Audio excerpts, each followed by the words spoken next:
లో ప్రఖ్యాత వైద్య నిపుణులు, మాజీ మున్సిపల్ చైర్మన్, పేద బడుగు బలహీన వర్గాల వైద్యులు, మా స్వచ్ఛంద సంస్థలకు ఆత్మీయులు, అభిమాన పాత్రులు, డాక్టర్ ఎన్ ప్రభాకర్ నాయుడు గారి హాస్పిటల్ నందు కావలి వాస్తవ్యులు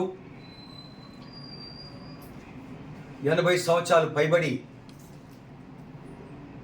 ఎన్నో పథకాలు సాధిస్తున్నటువంటి మానికల రామసుబ్బమ్మ గారు, కావలి వాస్తవ్యులు, విశ్వోదయ బాలికోన్నత పాఠశాలలో 8వ తరగతి వరకు చదువుకొని కష్టపడి నష్టపడి బాధపడి ఎదిగి ఒదిగి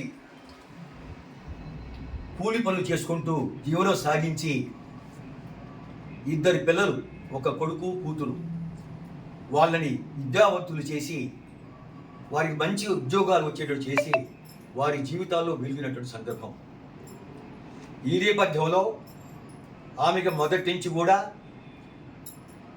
క్రీడల్లో పరుగు పందాలు అటువంటి వాటిలో ఆసక్తి ఎక్కువ.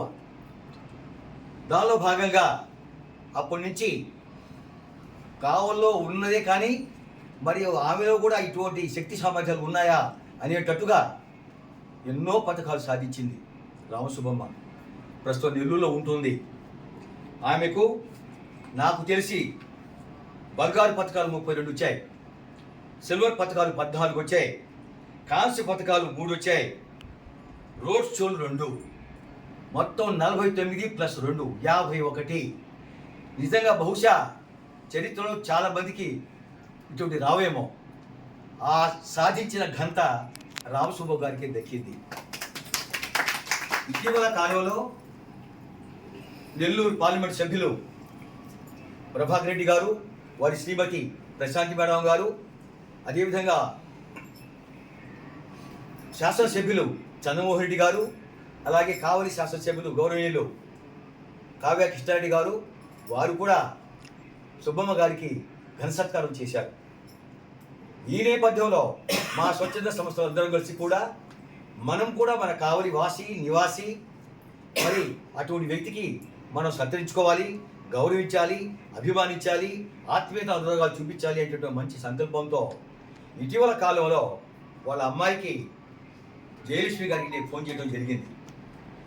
ఏమ్మా ఇట్లా పరిస్థితి, మా కావలి వాస్తురాలు కదా, మరి ఆమెని సత్కరించుకోవాల్సిన అవసరం మాకు ఎంతైనా ఉంది అంటే ఆమె చాలా ఆనందంగా, వారి శ్రీవారు కూడా చాలా సంతోషంగా, సార్ కావలిలో మీరు ఆ కార్యక్రమం చేస్తున్నామంటే మాకు ఎంతో ఆనందంగా సంతోషంగా ఉంది సార్, మేము తప్పకుండా మీరు ఏ తేదీస్తే ఆ తేదీకి వస్తామని చెప్పడం జరిగింది.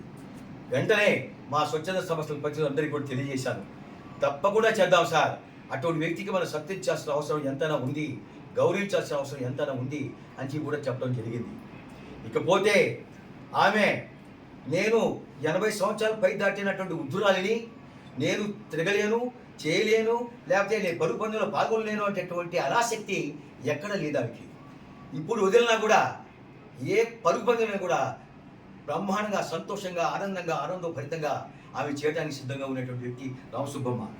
నిజంగా మేము గర్వపడుతున్నాం మా కావలి వాసిగా. మరి ఈరోజు జాతీయ అంతర్జాతీయ స్థాయికి ఎదిగిందంటే చిన్న విషయం కాదు. కూలి పని చేసుకుంటూ ఇళ్లలో పనులు చేసుకుంటూ మరి ఎదిగి ఒదిగి పొదిగి అందరి యొక్క ఆత్మాభిమానాలు ఆనందాభిమానాలు సంపాదించుకోవడం గొప్ప వ్యక్తి మా రామసుబ్బమ్మ గారు. కాబట్టి ఈరోజు మేము డాక్టర్ ప్రభాకర్ నాయుడు గారి ఆధ్వర్యంలో మా స్వచ్ఛంద సంస్థలు అందరం కలిసి వారిని సత్కరించుకోవడం చాలా సంతోషకర విషయము. ఇకపోతే ఈ నేపథ్యంలో విద్యాశాఖ మంత్రులు, మనకి అత్యంత ప్రేమాభిమానులు నారా లోకేష్ గారు మరి రామసుబ్బమ్మ గారికి ఒక హామీ కూడా ఇవ్వడం జరిగింది. అంతర్జాతీయ స్థాయిలో ఏ కార్యక్రమాలు జరిగినా మీరు పాల్గొంటానంటే నా యొక్క సహకారం, నా యొక్క అభిమానం మీకు తప్పక చూపిస్తాను అని చెప్పి వారికి హామీ ఇవ్వడం కూడా జరిగింది. నిజంగా ఇది చాలా ఆనందకర విషయం. ఒక రాష్ట్రంలో ఒక ప్రముఖ వ్యక్తి, ఒక మంత్రివర్యులు మరి ఆమెను గమనించి ఆమె విషయాల యొక్క పరిశీలించి పరిశోధించి ఆమెకి తగు రీతిలో సత్కరించాలనేటటువంటి గౌరవం ఆ మహానుభావుడు ఇచ్చారు. కాబట్టి మరి నారా లోకేష్ గారికి హృదయపూర్వకమైనటువంటి ధన్యవాదాలు, అభినందనలు తెలుపుకుంటూ మరి రామసుబ్బమ్మ గారు మీరు ఎక్కడ తొలగొద్దు, వెనకొద్దు, మీరు ఇంకా యు ఆర్ నాట్ రిటైర్డ్, మీకు ధైర్యంగా ఇంకా మీరు ఏమైనా చేయగలరు, తిరగగలరు బ్రహ్మాండంగా. పరుగు పనమే కాదు, ఏ పన్యమైనా కూడా మీరు నెగ్గగలరు, విజయం సాధించగలరు. కాబట్టి మీకు ఆత్మ సంతృప్తి ఉంటే చాలు. కాబట్టి మీరు ఎన్ని రంగాల్లో రాణిస్తారని చెప్పి కూడా మీకు మా హృదయపూర్వకటువంటి మీకు శుభాశీస్సులు తెలియజేస్తూ, మా స్వచ్ఛంద సంస్థలు ఈరోజు మేము అందరం కూడా మీకు సత్కరించడం అనేది మాకు చాలా ఆనందకర విషయం, సంతోషకర విషయం కూడా తెలుపుకుంటూ సెలవు తీసుకుంటున్నాను.